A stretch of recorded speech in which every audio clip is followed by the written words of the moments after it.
नमस्कार। मैं दीपक कुमार मेरे online YouTube channel study with Deepak में आपका स्वागत करता हूं। आज के हमारे इस वीडियो लेक्चर के अंदर हमारी जो प्लस टू की जो पॉलिटिकल की जो बुक है समकालीन विश्व राजनीति, उसका लेक्चर नंबर, उसका जो ये लेसन नंबर जो थर्ड है, समकालीन विश्व में अमेरिकी वर्चस्व, उसका लेक्चर नंबर ये फर्स्ट है। तो हमारे दो जो चैप्टर हैं वो इस बुक के कंप्लीट हो चुके हैं। तो आज हमारा जो तीसरा जो ये लेसन है समकालीन विश्व में अमेरिकी वर्चस्व, इसके बारे में हम पढ़ेंगे। तो जिस तरीके से आपको पता ही है कि अमेरिका के जब हमारा शीत युद्ध की समाप्ति के बाद, और जैसा कि लास्ट लेक्चर के अंदर हमने पढ़ा था कि जो सोवियत संघ था और वर्तमान में जो रशिया जिसको कहा जाता है कि उसका विघटन होने के बाद 1990 में उसका विघटन होने के बाद विश्व के अंदर एक धुरी शक्ति के रूप में जो अमेरिका का जो उद्भव है वो एक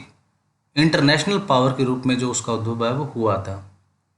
यानी कि उसका जो कंपटीटर था सोवियत संघ था, वो अन्य गुटों में विभाजित होने की वजह से उसकी जो शक्ति थी वो छिन-भिन्न हो गई थी। और इसकी वजह से जो अमेरिका को अपने वर्चस्व को स्थापित करने के लिए और उस तरीके से अपने आप को अंतर्राष्ट्रीय राजनीति में स्थापित करने के लिए, जिसकी वजह से अमेरिका को आज का जो प्रादुर्भाव है वो हम देख सकते हैं कि अमेरिका विश्व की राजनीति के अंदर डायरेक्ट रूप से इसका इंटरफेयर है वो माना जा सकता है। वर्चस्व का अगर आपको मैं सीधा सा अगर आपको इसका आपको मैं समझाना चाहूँ, इसका अर्थ समझाना चाहूँ आपको कि वर्चस्व का मतलब क्या है, सबसे पहले आपको ये जानना होगा कि वर्चस्व का मतलब क्या होता है। वर्चस्व का मतलब होता है कि एक विश्व के अंदर एक ऐसे शक्तिशाली देश के रूप में उभरना जिसकी राजनीति के आगे जो अन्य जो देश है वो कंपटीटर ना रहे। यानी कि विश्व में सिर्फ इकलौता ऐसा देश होना जो विश्व राजनीति के अंदर डायरेक्ट रूप से उसको इंटरफेयर है वो कर सकता है। और इसी के संदर्भ में जो अमेरिका का जो उद्भव हुआ था 1990 के बाद, उसका जो उद्भव विश्व राजनीति के अंदर इसी तरह से हुआ था, जिसके अंदर हम देख सकते हैं कि इनडायरेक्ट और इनडायरेक्ट रूप से अमेरिका का जो प्रादुर्भाव है, उसका इंटरफेयर है, कहीं ना कहीं इसका जो राजनीति के अंदर इसका जो दखलंदाजी है वो देख सकते हैं। मोटे तौर पे अगर कहा जाए तो आज दुनिया की मैन्युफैक्चरिंग रूप में जो भी इसकी अगर वृद्धि के बारे में कहा जाता है तो टोटल 70 से 75% जो मैन्युफैक्चरिंग है, चाहे वो किसी भी टेक्नोलॉजी के मामले में हो, जो अमेरिका का जो इन्वॉल्वमेंट है वो माना जा सकता है विश्व राजनीति के अंदर। और ख़ास करके जो सोवियत संघ के विघटन के बाद इसका डायरेक्ट रूप से जो विघटन है, इसका जो इन्वॉल्वमेंट है वो डायरेक्ट रूप से देखी जा सकती है। तो इसी के संदर्भ में ये हमारा जो लेसन है वो दिया गया कि किस तरीके से अमेरिका का सोवियत संघ के विघटन के बाद उसका जो घटनाक्रम था वो विश्व राजनीति के अंदर रहा था, किस तरीके से उसने इन्वॉल्वमेंट थी वो डायरेक्ट रूप से मानी जा सकती है, और किस तरीके से उसने विश्व एक अर्थव्यवस्था के रूप में उसका जो उद्भव है वो हुआ था। उसके बाद किस तरीके से क्लिंटन का दौरा था, उसका जो शुरुआती दौर माना जा सकता है, क्योंकि उस समय जो क्लिंटन का जो दौर था उसके बाद अमेरिका के ऊपर एक आतंकवादी हमला हुआ था। 11 सितंबर 2001 को अमेरिका के पेंटागन जो शहर था उसके ऊपर, वर्ल्ड ट्रेड सेंटर और पेंटागन जो शहर था उसके ऊपर आतंकवादी हमला जो हुआ था, जो उसामा बिन लादेन का आप नाम सुना होगा आपने। उसामा बिन लादेन के द्वारा किया गया जो अमेरिका हमला था वो उसामा बिन लादेन के द्वारा किया गया था, और बड़ी आघात और ठेस पहुंची थी उस हमले के बाद। अमेरिका के उस हमले के बाद अमेरिका के वर्चस्व को बड़ी ठेस पहुंची थी, क्योंकि जो नियोजित तरीके से जो हमला किया गया था, टेररिस्ट जो आतंकवादी हमला किया गया था उसामा बिन लादेन के द्वारा, तो उसी देश के अंदर अमेरिका के देश के अंदर उसी के क्रू मेंबर को हाईजैक करके, उसी के प्लेन को हाईजैक करके और उसी की इमारतों के ऊपर जो डायरेक्ट है वो जो भिड़ंत थी वो अपनाई गई थी। और उसके बाद उस अमेरिका जैसे शक्तिशाली देश को आतंकवादी घटना के द्वारा तोड़ने के बाद, उसको उसकी कमर तोड़ने के बाद, जब ओसामा बिन लादेन के द्वारा डायरेक्ट उसके ऊपर स्टेटमेंट भी दी गई थी, तब उन्होंने डायरेक्ट ये कहा था कि हम अमेरिका की जो कमर है वो पूरी तरह से तोड़ना चाहते हैं, राजनीतिक तौर पे, आर्थिक तौर पे, सामाजिक तौर पे। और अमेरिका के मन में आतंकवादियों के संदर्भ में एक इसके बीच में एक हम एक भय की दृष्टि है वो देखना चाहते हैं, क्योंकि अमेरिका विश्व के अंदर ऐसा देश रहा है वो कभी भी किसी के साथ जो उसने डर की राजनीति है वो नहीं अपनाई है। किसी भी हद तक किसी भी मामले के अंदर अमेरिका विश्व के किसी भी देश के अंदर 1990 के बाद कभी भी किसी से डरा नहीं है। अगर वास्तविक रूप से देखा जाए तो इसका जो असर है द्वितीय विश्व युद्ध के बाद डायरेक्ट रूप से देखा जा सकता है, लेकिन सोवियत संघ के विघटन के बाद इसका जो उद्भव हुआ था वो बहुत शक्तिशाली देश के रूप में हुआ था, क्योंकि उसके व्यापार वृद्धि, इन्वेस्टमेंट और राजनीतिक तौर पे, सामाजिक तौर पे इसकी जो इन्वॉल्वमेंट थी विश्व राजनीति के अंदर वो काफ़ी हद तक एक्टिव है वो हो गई थी। तो इसकी वजह से ये डायरेक्ट रूप से अब माना जा सकता है कि अमेरिका के ऊपर किया गया जो आतंकवादी हमला था वो अमेरिका के लोगों के बीच में, अमेरिका देश के बीच में ओसामा बिन लादेन की ये स्टेटमेंट थी कि आपके मन में डर की राजनीति पैदा करना, आपके लोगों के बीच में डर की राजनीति है वो पैदा करना, इसी के संदर्भ में उसका जो उद्भव है वो हुआ था। और उस पर उसने अमेरिका के ऊपर हमला वो किया था। इसके द्वारा किस तरीके से अमेरिका ने जो इराक के ऊपर जो तेल की खाड़ी देश के लिए जो युद्ध हुआ था, ऑपरेशन इराकी फ्रीडम के नाम से भी उसका सैन्य हमला किया गया था 2003 के ऊपर, वो किस तरीके से इसकी डायरेक्ट इन्वॉल्वमेंट थी वो मानी जा सकती है। और अगर संस्थागत रूप से अगर इसका देखा जाए तो भारत के जितने भी इसके जीडीपी हैं और भारत के सांस्कृतिक हो, चाहे जीडीपी हो, चाहे सैन्य साजो सामान हो, और किस तरीके से भारत का जो रिलेशन है, संबंध है वो किस तरीके से रहा है, क्योंकि भारत की जो नीति है वो कभी भी एक तटस्थ भूमिका के रूप में रही है, नॉन अलाइनमेंट मूवमेंट के रूप में रही है, गुट निरपेक्ष संगठन के रूप में रही है। किसी भी शक्तिशाली देश का पिछलग्गू बनने की जो राजनीति है भारत ने कभी भी नहीं अपनाई है। और उसकी अपनाने की जो ये नीति थी वो इसी वजह से अपनाई गई थी ताकि भारत ने कभी भी किसी भी देश के साथ अपने संबंध है वो विच्छेद है वो नहीं किए। संबंध विच्छेद की राजनीति कभी भी भारत की नहीं रही है। शांति प्रिय नीति की वजह से भारत को शांति प्रिय देश है वो कहा जाता है। और इसका मोटिव और एक्टिव रूप से अगर कहा जाए तो इसका इन्वॉल्वमेंट ये रहती है कि कभी भी भारत ने पहल करके किसी दूसरे देश के ऊपर आक्रमण है वो नहीं किया, चाहे वो अमेरिका के साथ चाइना के साथ उसका वार रहा हो 1962 के अंदर, चाहे 47 के अंदर पाकिस्तान के साथ रहा हो, फिर 72 में पाकिस्तान के साथ रहा हो, फिर 1999 के अंदर अमेरिका अपने पाकिस्तान के साथ रहा हो। तो कभी भी अमेरिका की जो नीति है, भारत की जो नीति है अमेरिका के प्रति या किसी अन्य देश के प्रति शांति प्रिय एक देश के रूप में रही है। और इसी वजह से ही इसको शांति जो प्रिय देश है वो कहा जाता है। तो ये सारे रिलेशन के माध्यम से, हम इस टॉपिक के माध्यम से, समकालीन विश्व राजनीति के माध्यम से हम अमेरिका में जो वर्चस्व की जो राजनीति है वो किस तरीके से एक्टिव हो पाई, किस तरीके से उन्हें अपने आप को कायम किया, किस तरीके से उसकी राजनीति थी वो वर्तमान सामाजिक परिवेश के अंदर उसका जो आज का वर्तमान जो स्वरूप है वो समझा जा सकता है।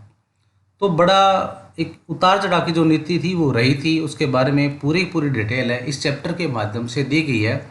और इस चैप्टर के माध्यम से हम हमारे जो विश्व राजनीति के अंदर अमेरिका के वर्चस्व की जो राजनीति थी उसको समझने की पूरी कोशिश है वो इस चैप्टर के माध्यम से ही हम वो करेंगे। तो शुरू करते हैं हमारा आज का वीडियो लेक्चर। जिस तरीके से इसका वर्णन है वो किस तरीके से इसका वर्णन है वो किया गया है। आई थिंक आपको जो इस चैप्टर के बारे में, इस हेडिंग के बारे में आपको पूरी समझ है वो आ गई होगी। तो थोड़ा सा इंट्रोडक्शन इसका आज के वीडियो के अंदर हम देख लेते हैं। और जैसा कि पहले वर्ल्ड ट्रेड के बारे में मैंने आपको दिखाया था कि ये देख लिए 2011 में सितंबर में न्यूयॉर्क स्थित वर्ल्ड ट्रेड सेंटर पर हमला हुआ। इसे समकालीन इतिहास की धारा को मोड़ देने वाली घटना के रूप में देखा जाता है। यह हमले और उसके बाद की स्थिति को बयान करती एक तस्वीर है वो दी गई। ये देखिए वर्ल्ड ट्रेड सेंटर था जो सबसे बड़ी इमारत थी अमेरिका की, उसके ऊपर ये किस तरीके से जो धुएं की जो लपटें हैं वो निकल रही है, और निकलने के बाद किस तरीके से बाकी राजनीति के अंदर ये उथल पुथल की राजनीति के अंदर इसने तहस नहस है वो कर दिया गया था। जैसे भारत के अंदर भी पार्लियामेंट के ऊपर भी उसी समय आक्रमण हुआ था। तो और लेकिन भारत है वो इस आतंकवाद की घटना से 1947-48 से लेकर जब से भारत का विभाजन हुआ है, इस आतंकवादी घटना को हमारा संयुक्त राष्ट्र संघ के सम्मेलन के अंदर हमेशा से इस बात को संबोधित करता रहा है, बार बार इंडिकेट करता रहा है कि आने वाले चुनौतियों के अंदर जो सबसे बड़ी चुनौती मानी जा सकती है वो आतंकवादी घटना की मानी जा सकती है। और आई थिंक साल के अंदर 2 से 3 जो घटनाक्रम होते हैं, सबसे बड़े घटनाक्रम होते हैं वो देख सकते हैं। जैसे रिसेंटली अभी श्रीलंका के अंदर जो चर्च के अंदर जो एक हमला है वो आतंकवादी हमला था वो किया गया था, जिसके अंदर काफ़ी सारे लोग हैं वो मारे गए थे। और भारत के इस आतंकवादी घटना को संबोधित करने का एक ही कारण रहा है कि ये आने वाली चुनौतियों की वजह से ही हम किस तरीके से निपट सकते हैं। और इस आतंकवादी घटना को America, France, Britain, Japan, Russia,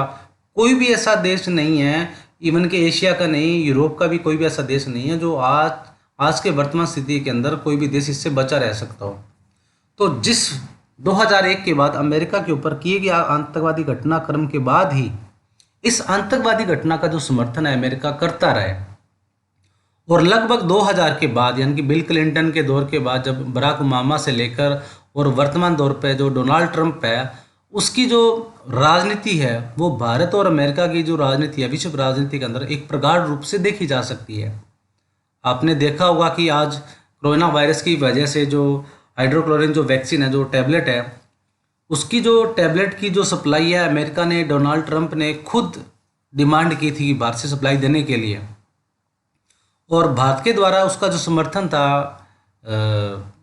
जो क्लोरीन का हाइड्रोक्लोरिन जो टैबलेट थी उसकी जो समर्थन अमेरिका को भारत ने समर्थन देके किया था कि भारत है जो सभी देशों के साथ जो चाहे इजराइल हो, अमेरिका हो, ब्रिटेन हो, सभी को जो इस चीज़ की सप्लाई है वो चेन है सप्लाई है वो सप्लीमेंट है वो उपलब्ध है वो करवाएगा, और करवाया गया। तो वर्तमान समय में आप देख भी सकते हैं इसके बारे में। तो जब ये घटनाक्रम हुआ था आतंकवादी घटना, जब ये 2011 के बाद इस विश्व राजनीति के अंदर अमेरिका का भारत के ऊपर पूरा समर्थन मिलने के बाद भारत और अमेरिका का जो रिलेशन है, जो संबंध है, काफ़ी प्रगाढ़ रूप से देखा जा सकता है। काफ़ी हद तक जो एक्टिव भूमिका है वो विश्व राजनीति के अंदर आज विश्व राजनीति के अंदर अमेरिका और भारत इसको निभा रहे हैं, क्योंकि बड़े डेमोक्रेटिक देश हैं, ये डायरेक्टली डेमोक्रेटिक देश हैं। और डेमोक्रेटिक देश होने की वजह से ही अमेरिका और भारत की जो दोस्ती है, आज विश्व की किसी भी घटना की तरफ से अगर कोई भी परिघटना होने के बाद एक भारत की जो भूमिका है विश्व राजनीति के अंदर, अमेरिका के बाद भारत की भूमिका को देखा जाता है कि भारत इस पॉइंट ऑफ व्यू पे क्या स्टेटमेंट दे रहा है, भारत का क्या कहना है, भारत की क्या साइड है, भारत क्या पक्ष रख रहा है, क्या बात कहना चाह रहा है। तो बड़ी राजनीतिक तौर पे अब भारत और जो अमेरिका का रिलेशन है वो भी प्रगाढ़ हुआ। लास्ट में हम इस चैप्टर के माध्यम से पढ़ने की कोशिश है वो करेंगे, और आपको विश्व राजनीति के अंदर उनका जो वर्तमान जो स्वरूप है उसकी बताने की कोशिश है वो करूँगा। तो आज का लेक्चर हम शुरू करते हैं। ये थोड़ा सा जो हमारा बैकग्राउंड था इसके बारे में आपको, इसकी भूमिका के बारे में आपको पता होना चाहिए समकालीन विश्व राजनीति के बारे में जब हम पढ़ रहे हैं, और खास करके अमेरिका, और जब लास्ट में हमारा एक पॉइंट भी दिया गया भारत और जब अमेरिका के रिलेशन कैसे हैं वर्तमान संदर्भ में, तो वर्तमान संदर्भ में भी आ सकता है, और आजकल कंसेप्चुअल जो क्वेश्चन पूछे जा सकते हैं उसके अंदर भी इसका जो प्रगाढ़ रूप है वो देखा जा सकता है। हमने देखा कि शीत युद्ध के अंत के बाद संयुक्त राज्य अमेरिका विश्व की सबसे बड़ी ताकत बनकर उभरा, और दुनिया में कोई उसकी टक्कर का प्रतिद्वंदी न रहा था। जिस तरीके से शीत युद्ध की समाप्ति के बाद और सोवियत संघ के विघटन के बाद जो अमेरिका ही ऐसा देश रहा था जो विश्व राजनीति के अंदर एक कंपटीटर रूप में, एक इकलौता ऐसा देश बचा था जो एक शक्तिशाली देश के रूप में उभरा था। इस घटना के बाद दौर को अमेरिका प्रभुत्व या एक ध्रुवीय विश्व का दौर है वो कहा जाता है। तो इस घटना के बाद क्या कहा जा सकता है, एक ध्रुवीय का मतलब होता है जब विश्व की राजनीति किसी एक देश के इर्द गिर्द है वो घूमती हो, यानी कि विश्व की राजनीति के अंदर डायरेक्ट रूप से इन्वॉल्वमेंट है एक देश की मानी जा सकती है, उसे एक ध्रुवीय देश कहा जाता है। और बहुध्रुवीय के अंदर बहुध्रुवीय देश के अंदर ये मतलब होता है जब विश्व राजनीति के अंदर किसी एक देश के साथ एक देश शामिल ना होकर सभी समूह की जो भागीदारी है वो सुनिश्चित है वो की जाती है, सभी को इन्वॉल्वमेंट है वो दी जाती है। जैसे हमने भारत और रशिया के संबंधों के बारे में पढ़ा था कि भारत और रशिया का जो रिलेशन है वो बहुध्रुवीय संबंधों के रूप में रहा है। जैसे रशिया है वो रशिया अपने साथ साथ भारत और अन्य देश, और जैसे भारत है वो रशिया के साथ साथ अन्य देशों का जो रिलेशन है विश्व राजनीति के अंदर एक्टिव रूप से इसका जो संबंध है इन्वॉल्वमेंट है वो माना जा सकता है। लेकिन संयुक्त राज्य जो अमेरिका था या विश्व राजनीति के अंदर अमेरिका था वो सोवियत संघ के विघटन के बाद एक ध्रुवीय विश्व दौर की राजनीति है वो कहा जा सकता है।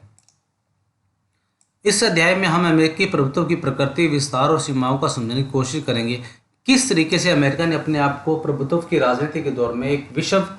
जो प्रभुत्व की राजनीति दौर में उसको विस्तार किया, किस तरीके से उसने अपनी सीमाओं को इराक और अन्य देशों के साथ उसने रिलेशन है वो जो हमला करने के बाद उसकी नीति के पीछे उसका कारण क्या था, किस वजह से उसने जो सीमाओं का उल्लंघन था वो किया। पहले खाड़ी युद्ध से लेकर अमेरिका अगुवाई में इराक पर हमले तक की घटनाओं का सिलसिला है वो दिया गया है। किस तरीके से अमेरिका के खाड़ी युद्ध से लेकर इराक के ऊपर हमला करने का जो उसका जो कारण था वो किस तरीके से किस परिघटनाओं से उसका माना जा सकता है, उसके क्या कारण रहे थे, किस वजह से ही अमेरिका के द्वारा जो हमले किए गए थे जो संयुक्त राष्ट्र संघ था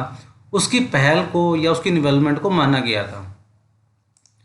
एक ध्रुवीय विश्व के उभार की इस कथा की शुरुआत का हम इस घटनाक्रम के जिक्र से करेंगे। इसके बाद थोड़ा ठहराव वर्चस्व की अवधारणा के सारे उस प्रभुत्व की प्रकृति को समझने का प्रयास करेंगे, यानी कि एक ध्रुवीय विश्व राजनीति के तहत हम किस तरीके से इस घटनाक्रम का जो परिवेश है वो हुआ था, किस तरीके से जो